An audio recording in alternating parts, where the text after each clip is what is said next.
Chapter 10. There was an argument, angry shouting, and some of the men have left.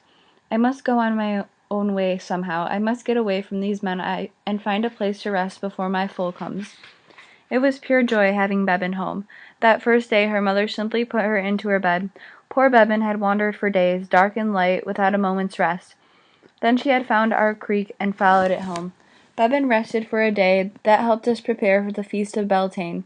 She barely spoke to anyone at first, then slowly she began to make jokes again. She told Garrick and me that she hadn't been hurt at all, only scared. I was so glad, so relieved to know that.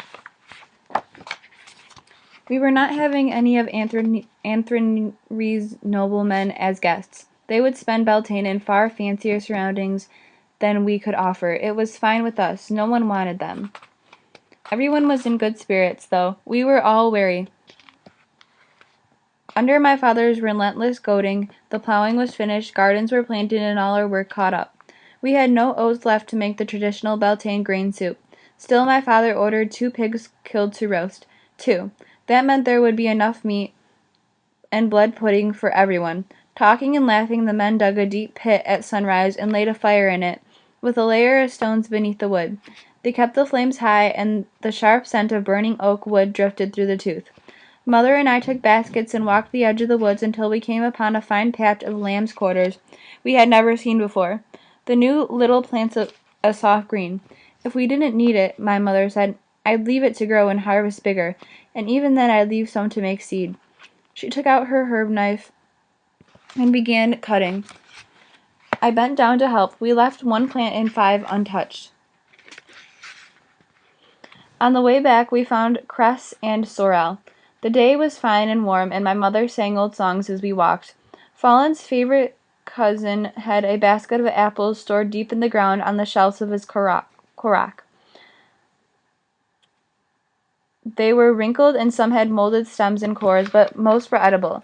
My mother and the other woman sliced them thin so that everyone got a few bites at least. My father was the one with the biggest surprise. He had left at dawn and came back with a half-dozen wild ducks.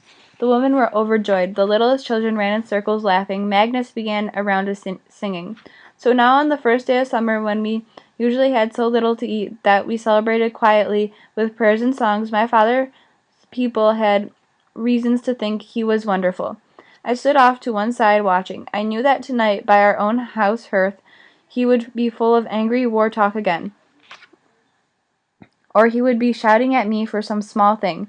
I looked at Garrick's father. He was not being admired by everyone's present, but he had one arm around his daughter's shoulder. I sighed and looked away, noticing Beban talking to Tally. They could not seem to stop smiling at each other and were holding hands. I was so glad to see her happy again, here again, home for good and all. I wondered if I could have been as brave as she was. If I would have had the courage to creep off into the forest alone. Then I tried to end my somber thoughts and to concentrate on the hope Beltane always brought. This year the girls gathered flowers for their hair, and the singing and celebrating went on half the night. Our Beltane meal might have been taken from pigs we should have kept for winter time, and our broiled greens picked too young from the woods, but our bonfires were huge.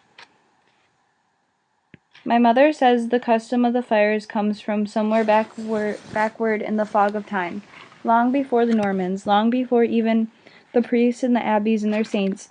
Beltane fires are made big and smoky. Then we heard the cattle close to the fires to let the smoke wash over them, and the firelight dappled their sides. This protects them against disease and accident, or so said my grandmothers, both of them.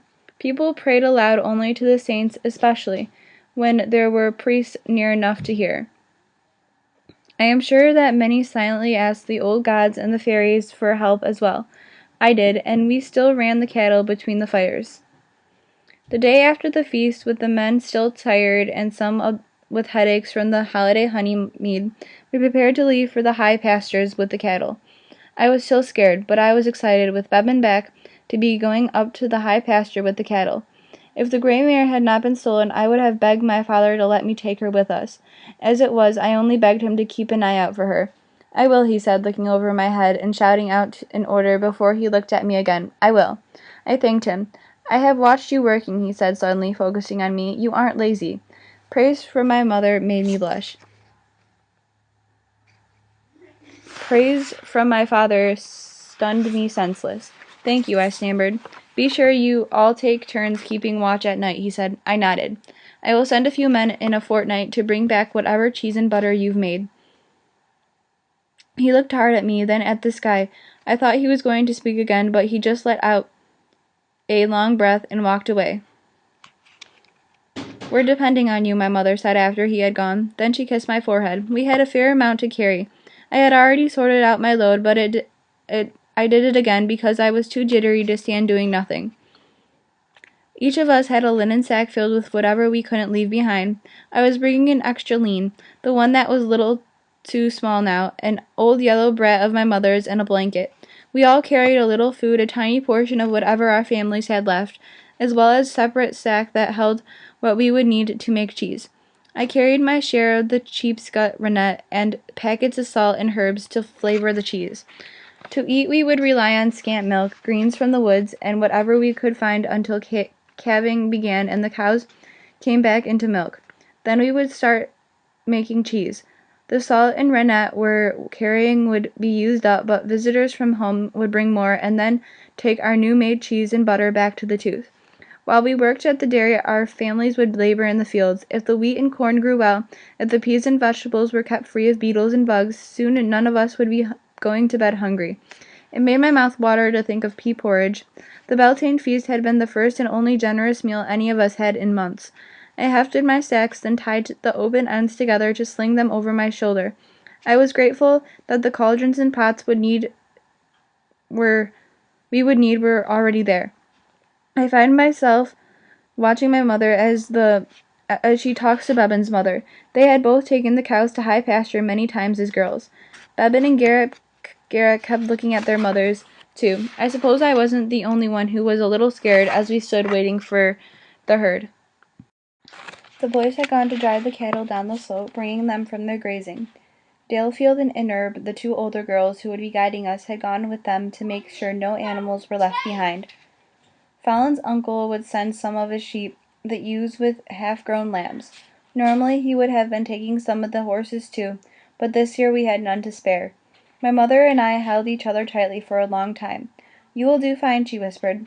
Fallon is good-natured, but she will do her share, and I know you will too. I stepped back. Fallon? My mother nodded. Your father insists that she go.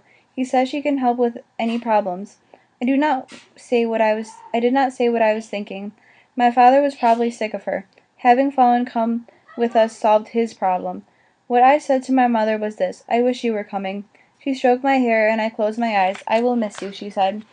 Here they come, my father shouted. I saw Bebin and Garak stepping back from their families. I could hear boys' voices calling to the cattle, their high, clear whistles. There were other voices, too, and everyone joined in, circling the herd to keep them together while we readied ourselves with one last embrace, a few more words of advice. My mother smiled at me, and I waved. Then the people on the far end of the circle stepped away. Dalefind and Innerb clapped their hands and came forward, and the cows began to walk. I spotted Fallon off to one side with the sheep. This is odd but true. I had never felt stranger in my life than I did walking away from the tooth, waving at my mother until we rounded a curve of the path and I couldn't see her any more. Dalefind and Innerb were both 17. They were good friends, and they began talking the moment we left, ignoring us and Fallon, who stayed off to one side of the rest of the day. Bebin and Garak and I walked some distance apart, staying a little ways behind the herd to make sure that no cows wandered off or stopped to graze so long that they were left behind. It felt odd to me to know that we were on our own. None of the older women had come, which wasn't unusual, but it felt strange to me. And of course the men and boys had all stayed home.